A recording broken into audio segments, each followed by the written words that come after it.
Alright, so we are here at the Vestigial Library. Let's see what we can find here. There's someone jumping around over there. We have to find 7 of something. Never heard of this game until I found it on Better Discovery, so I don't know what I'm supposed to be doing or what we're supposed to find, but I guess we'll just figure that out. See if I can interact with anything. Oh, where was that one dude that was jumping around? Let's go interact with that guy. Yeah, this dude. Where are you going? Where did he go? I guess there's multiple of them. Can I talk with you?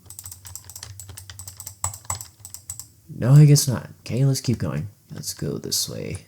There's something glowing up here. Book? Question marks. Lets out a long drawn out groan. But like, what do we want out of our lives? I mean, I want to be rich. Blank jokingly remarks as he idly caresses Blank's hair. But like, we're literally doing nothing right now. What are we gonna tell our kids when they ask me what we did as kids for fun? I don't think sitting around in the sun is a particularly exciting response. Oh, our kids. Yeah, dude, like when you get married to that one froyo girl you always make passes at and have a ton of babies. Blank sighs. Uh-oh. Wait. Oh, yeah. No, she's not really my type. We're just cool, that's all. You never tell me about any girls you like. I'm not really into anyone right now. I see. Okay. Apparently that's not what we need to find, because we're still at 0 out of 7. But let's keep looking. What's this say? Medicine. And his heart pounds at the thought, just like every time he thinks about that. Being with another boy. There are so many people who could hate him for that, and it makes him so nervous. Interesting. What else can I find here? There's something up there. Oh wait, there's something down here. I don't think I've read this one yet. What does this one say? Blank. Yeah? What do you see yourself becoming in the future? What do you mean by that? Well, like, are you gonna be like a chef or something? I'm not sure myself. What about you? I want to be a detective. That would be a cool job to have. So are you just gonna walk around the whole time? Can I interact with this? Mirror. I can't breathe. I can't breathe. I can't breathe. Let me out. Let me go. Please stop. Just stop. Let go of me. Let go. Let me go. Okay. What am I actually supposed to be looking for though? I don't know what the 7 items are. Blank. Blank whines, fanning himself while turning on a 3rd electric fan. How do you survive in this heat? Blank looks up from his book. Clearly undisturbed by the intense summer heat. I'm just too cool for this kind of weather. Is that so? Blank sits next to Blank, passing him a plastic cup filled with cold juice. What's you reading? Blank flashes the cover of the book. Hotel on the Corner of Bitter and Sweet. It's a good book. Blank rests his head on Blank's shoulder. Blank glances over at Blank's face. His eyebrows furrowed softly in concentration. At that moment, Blank was very aware of the space, or rather the near lack of, between their two faces. And a dangerous and risky idea enters his head. He didn't go through with it, thankfully. Were they about to kiss or something? Anyways, what's over here? Oh, I can go. Oh, there's more. What's this? Don't try to understand. Okay. Oh, there's a note on this dude's back. Don't try to understand. Okay, never mind. That says the exact same thing. I want to run away in the biggest way. I want to keep running until I can breathe again. What does this say? Why is everything so tiring? Why is it so hard to breathe? Why are you dragging me back home? Why can't you just let me run away? I don't know. Wow. It's so beautiful. I knew you would like it. Yeah. Blank. You should probably get down from that railing. Wait. Blank, what are you doing? It's easier to see it this way. Wait. Blank, you're gonna fall. Get back on this side. What if I did fall? It's so easy for me to just let go. Then I'd be in the water. Of course you'd jump in to save me. I wouldn't want to burden you like that. Blank, hey, let's go home now. It's getting late. Alright. Looks like that's all there is in here. Oh, the waterway. Ghost in the Mirror Award. I got a badge for this. Rynn, we finally have a name. 2 names, actually. Hey, Tristy. I hope this message finds you well and stuff. Make sure to take your meds. I'll be coming by soon. I know you don't want to talk about what happened last night, but you've been, the things you've been saying, you're worth it, dude. I know things are hard right now and I want to help. Just call me back at, when you can, okay? I miss you. Okay. I finally got 1 out of 7, so we need to find stuff like this. So now we are, now we're back in the main library. And the rain continued to pour down on the two boys. They rushed underneath the overhanging roof of a nearby cafe, for they were completely soaked. Blank shivered fervently. Is this Rynn and Tristy? Is this their names? If so, I'll read it with their names in it. Rynn absent-mindedly held Tristy close to preserve their shared warmth. Tristy felt safe in Rynn's embrace, a feeling he cherished beyond anything else. Well, that's sweet. Do these NPCs, like, do anything? Or are they literally just here to walk around? Can I make this? Yes, I can. Wait, did we already go this way? Yeah, that's the picture I already went into. Let's go in this picture. Tristy, I love you. Okay, so now they all say Tristy, I love you. Seaside Repose Award. You look into the mirror and you see two boys walking along a beach boardwalk. There's a Starbucks around the corner if you want to sit down. I'm fine, thanks. You really don't have to coddle me all the time. I'm fine, really. I like coddling you, though. Of course you do. Oh, there's a spot. Tristy runs into the sand, puts down a long beach towel on the ground. Rynn follows behind. I'm gonna go to Starbucks now and get our stuff. Alright. Rynn runs off to fetch their drinks. Tristy sighs and sits down on the beach towel. The weather is nice here. The sky is a clear and calming Alice blue, and the sounds of waves and people seem to melt into a calming white noise. Tristy feels himself drift off. Rynn returns to a half-asleep Tristy. He presses the cold drink against Tristy's half-lucid face. Here. Oh, thanks. Rynn sits down next to Tristy, staring wistfully at the water. I thought you were gonna swim. I don't feel like taking my coat off. What? What? Wait. Sorry, I just happened to notice this. Wanna to see me shirtless? Developer? I really don't. Yeah, I figured. They stay this way for a while. Tristy rests his eyes for a bit. Tristy. Huh? What? Here. Rynn holds out an orange shell to Tristy. It's for you. Shell. I'm not a girl, dude. So, I can't give my best friend a shell? Fine, I'll take it. Rynn passes the shell to Tristy, who places it into his bag. Rynn sits down next to Tristy. This is nice. Tristy leans over to rest his head on Rynn's shoulder. Rynn reaches out to grab Tristy's hand and their fingers interlace. Yeah, it is. Okay, nice little story so far. We're in the drowned gallery now. Hell, here's the shell. To see a shell in a dream represents your need or desire to be protected or sheltered from something in your waking life. Wise words. What does this say? The cherry blossom flower crown. Dreaming of cherry blossoms is a symbol of passionate and ardent love. Seeing it in a dream is a great omen in which many interpret as a meeting with one's soulmate. To dream about a pen represents things that are permanent, things you are unwilling to change. Perhaps you have made a decision recently that will affect the rest of your life, or are about to. You might have made your mind up about something, and there's no room for negotiation. To dream of the color black represents imbalance or excess, a negative thinking pattern or negative situation that is noticeably beyond normal limits. Black most often reflects negative feelings, such as fear, or behaviors where there is a lack of moderation. This is interesting. There's nothing here. To dream about nothing means nothing. Okay, we're back at the library. I think I've read all the glowing books. Wait, what's this?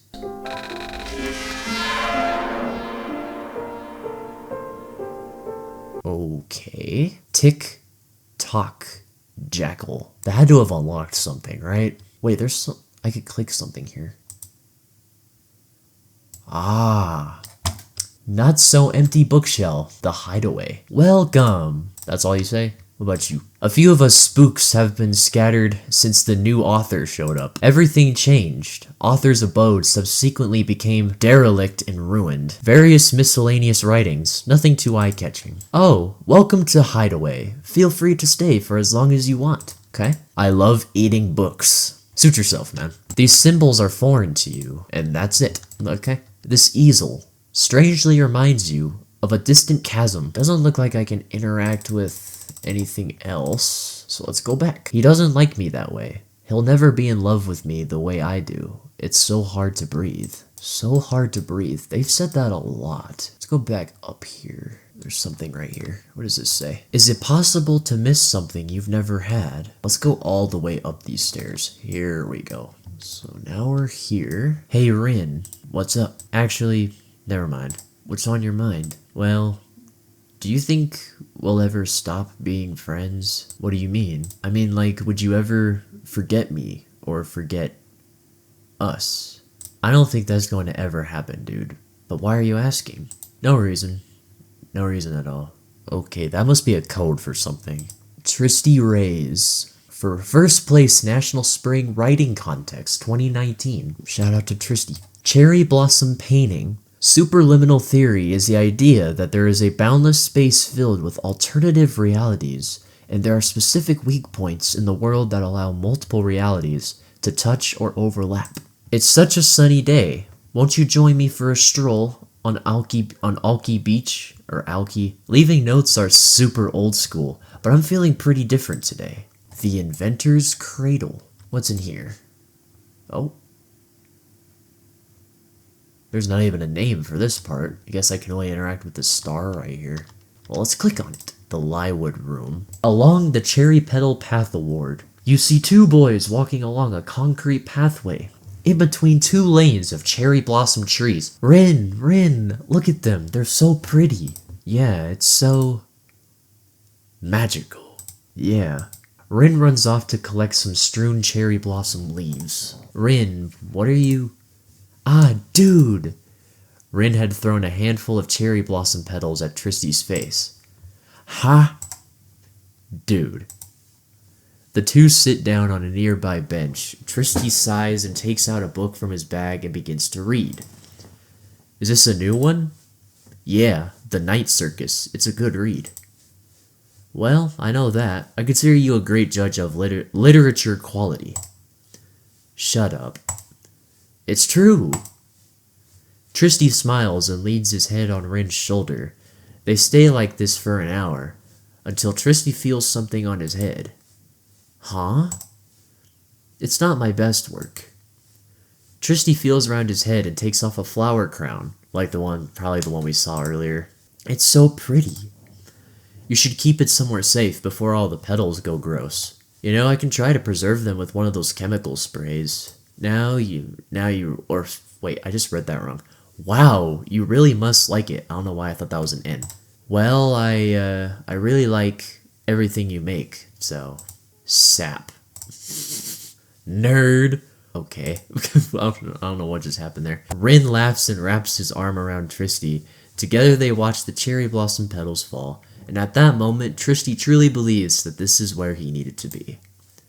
They stay this way until the sun begins to set. Nice. There is a barely noticeable inscription on the statue. The pen is mightier than the gods. Interesting. Sludge pours from the window. It smells rotten. Flowers bloom from it. You see one boy sitting on the floor against the wall. Rays of morning light flicker across the floor and meet his face. Tristy sighs. His head dips. For a while he stays that way, until Rynn walks in. He notices Tristy.